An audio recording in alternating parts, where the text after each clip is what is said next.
ഞാൻ സിനിമയിൽ അഭിനയിച്ചാനോ വേണേ എനിക്ക് അഭിനയിച്ചാൻ വെക്കുവോ? ഞാൻ പറയണ ഭാവങ്ങളൊക്കെ കാണിച്ചു തരണം. എന്ത് ഭാവം? രൗദ്രം.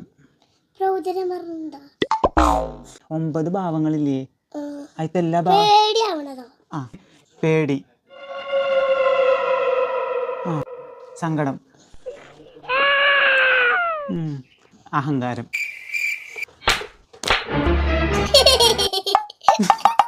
അഹങ്കാരം എങ്ങനെയാണ്? എന്താണ്?